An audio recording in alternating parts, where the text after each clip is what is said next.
Hi வணக்கம் நண்பா நண்பீஸ். 2026 பொறந்து இப்ப தான் நியூ இயர் கொண்டாடின மாதிரி இருக்கு. அதுக்குள்ள பார்த்தீங்கன்னா 2 மாசம் கண்ணிமைக்க நேரத்தில வந்து ஓடிடுச்சு.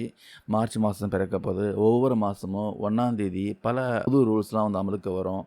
அந்த வகையில இந்த மார்ச் 1ஆம் தேதி முதல் சாமானிய மக்களோட அன்றாட வாழ்க்கையில நேரடி தாக்கத்தை ஏற்படுத்தக்கூடிய 7 மிக முக்கியமான மாற்றங்கள் என்னன்னு பார்க்கலாம். இதில பல குட் நியூஸும் இருக்கு. சில ஷாக் நியூஸும் இருக்கு. அது என்னென்னன்ட்டு ஒவ்வொன்னும் தெளிவா பார்க்கலாம் வாங்க. முதலாவது மாற்றம் என்னன்னா, லோக்கல் ட்ரெயின்ல நீங்க அடிக்கடிக்கு பயணம் செய்பவரா இருந்தீங்கன்னா, நீங்க இதுவரைக்கும் அன்ரிசர்வ்ட் டிக்கெட் எடுக்க யூடிஎஸ் ஆப் பார்த்தீங்கன்னா, யூஸ் பண்ணிட்டு இருந்தீங்கன்னா, பிப்ரவரி 28ஓட அதாவது இன்னியோட பார்த்தீங்கன்னா, இந்த ஆப் வந்து வேலை செய்யாத சொல்றாங்க.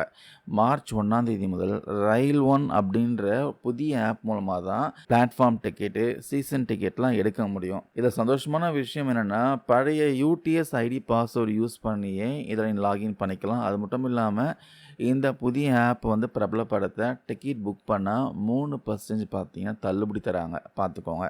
ரயில் ஒன் ஆப் அது ஒருங்கிணைந்த ஆப்பு. இந்த ஆப் யூஸ் பண்ணி நிறைய சேவையை வந்து நீங்கள் பயன்பெற முடியும். பார்த்துக்கோங்க. அதுக்கப்புறம் 2வது விஷயம் பார்த்தீங்கன்னா, கேஸ் சிலிண்டர் விலையில மாற்றம் வரலாம். நம்ம வீட்டு பட்ஜெட்டை தீர்மானிக்கிற கேஸ் சிலிண்டர் விலை பார்த்தீங்கன்னா, ஒவ்வொரு மாதமும் 1ஆம் தேதி சர்வதேச சந்தைக்கு ஏற்ப கமர்ஷியல் வீட்டு உபயோக கேஸ் சிலிண்டர் பார்த்தீங்கன்னா, விலையில் எண்ணெய் நிறுவனங்கள் மாற்றம் செய்வாங்க. விலை குறையுமா இல்லை ஏறுமான்ட்டு மார்ச் 1ஆம் தேதி காலையில் தான் அதிகாரப்பூர்வமாக தெரிய வரும். ஆனால் இப்போ ரீசெண்டாகவே வீட்டு உபயோக கேஸ் சிலிண்டர் விலையில் எந்த மாற்றமும் இல்லாமல் தான் பண்ணிகிட்ருக்காங்க. கமர்ஷியல் கேஸ் சிலிண்டர் ப்ரைஸ் தான் வந்து கொஞ்சம் கொஞ்சமாக இன்க்ரீஸ் பண்ணுறாங்க. ஸோ எலெக்ஷன் வர வரப்போகிறதுனால கேஸ் சிலிண்டர் ப்ரைஸ் வந்து ஏறத்துக்கு அதிக வாய்ப்பு இல்லை. வெயிட் பண்ணி பார்க்கலாம். அதுக்கப்புறம் 3வது கவர்மெண்ட் எம்ப்ளாயீஸ்க்கான குட் நியூஸு. நம்ம சென்ட்ரல் கவர்மெண்ட் எம்ப்ளாயீஸ்க்கும் பென்ஷனுக்கான ஜாக்பாட் நியூஸ் வந்திருக்கு. வருஷத்துக்கு 2 டைம்ஸ் பார்த்தீங்கன்னா டிஆர்எஸ் அலவன்ஸ் வந்து ஏற்றுவாங்க. அந்த வகையில் ஜனவரி மாதத்துக்கான டிஆர்எஸ் அலவன்ஸ் உயர்வுக்கான அறிவிப்பு இந்த மார்ச் மாதம் வந்து வரும். குறிப்பாக அந்த ஹோலி பண்டிகைக்கு முன்னாடி வெளியாக வாய்ப்பு இருக்குன்னு சொல்கிறாங்க. இந்த வரை 2% பார்த்தீங்கன்னா கன்ஃபார்ம் ஆகிருக்கு. ஸோ மார்ச் 1ஆம் தேதிக்கு அப்புறமா டிஎன்எஸ் அலவன்ஸில் மாற்றம் வரதுக்கு அதிக வாய்ப்பு இருக்குது. கிட்டத்தட்ட 1 கோடிக்கும் மேற்பட்ட எம்ப்ளாயீஸ் ஆகட்டும், பென்ஷனர் ஆகட்டும் பயன்பெற போகிறாங்க. இதை ஃபாலோ பண்ணி தமிழ்நாட்டிலையும் பண்ண போகிறாங்க. வெயிட் பண்ணி பார்க்கலாம். அதுக்கப்புறம் வந்து வாட்ஸ்அப்பு சிம் கார்டு ரூல்ஸ்லாம் வந்து மாற்றிருக்காங்க. 4வது விஷயம் ரொம்ப முக்கியமான மாற்றம். ஸ்மார்ட் ஃபோன் யூஸ் பண்ணுற எல்லாருக்கும் ஆன்லைன் மோசடிகள் தடுக்க சிம் பைண்டிங் ரூல்ஸ் வந்து மார்ச் 1ஆம் தேதி முதல் வரப்போகுது. அதாவது உங்கள் ஃபோனில் இருந்து சிம் கார்டை நீங்கள் கழட்டிட்டிங்கன்னா வாட்ஸ்அப் வேலை செய்யாது. அதே போல் லேப்டாப்லேயோ கம்ப்யூட்டர்லேயோ நீங்கள் யூஸ் பண்ணுற வாட்ஸ்அப் வெப்பு பார்த்தீங்கன்னா இனிமேல் 6 மணி நேரத்துக்கு ஒரு வாட்டி ஆட்டோமேட்டிக்காக லாக் அவுட் ஆயிரும். பாதுகாப்புக்காக இது கொண்டு வந்திருக்காங்க. ஸோ அதனால் அப்பப்போ நீங்கள் கியூஆர் கோடு ஸ்கேன் பண்ணி லாகின் பண்ணி வாட்ஸ்அப் வெப் வந்து யூஸ் பண்ணுற மாதிரியான நிலைமை இதுக்கப்புறம் இருக்க போகுது. முழுக்க முழுக்க பார்த்தீங்கன்னா பாதுகாப்பிற்காக இது கொண்டு வந்திருக்காங்களாம். அதுக்கப்புறம் வந்து யூபிஐ செக்யூரிட்டி அப்டேட் வந்து பண்ணியிருக்காங்க. 5வதாக யூபிஐ பேமெண்ட்டில் வரப்போகிற மிகப்பெரிய மாற்றம். ஜிபே, ஃபோன்பேயில் இனிமேல் பெரிய தொகை யாருக்காவது நீங்கள் அனுப்புனா வெறும் 4 டிஜிட் பின் நம்பர் மட்டும்தான் பத்தாதுங்க.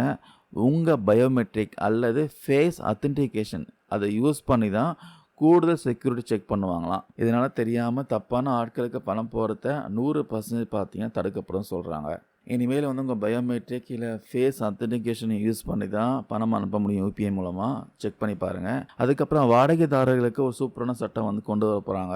வாடகை வீட்டில் குடியிருப்பவருக்கு ஒரு பெரிய ரிலீஃப் கிடைக்க போது சொல்லலாம். 2025-26 புதிய வாடகை விதியின்படி பார்த்தீங்கன்னா இனிமேல் வாடகை ஒப்பந்தம் ரெண்டல் அக்ரிமெண்ட் வந்து டிஜிட்டல் முறையில் பதிவு செய்வது கட்டாயம் சொல்லியிருக்காங்க. ரொம்ப முக்கியமான விஷயம். வீட்டு ஓனர் இனிமேல் அதிகபட்சமாக 2 மாதம் வாடகை மட்டும்தான் அட்வான்ஸாக வாங்க முடியும். அது மட்டும் இல்லாமல் 24 ஹவர்ஸ்க்கு முன்னாடி தகவல் சொல்லாமல் ஓனர் பார்த்தீங்கன்னா வாடகை வீட்டுக்குள்ளே நுழையக்கூடாதுன்ட்டு சட்டம் வந்து ஸ்ட்ரிக்டாக சொல்லியிருக்கு. அதுக்கப்புறம் ஏடிஎம்ல இந்த பிஎஃப் வசதி வந்து வரப்போகுதுங்க. இது ரொம்ப நாளாக சொல்லிட்டு இருக்காங்க.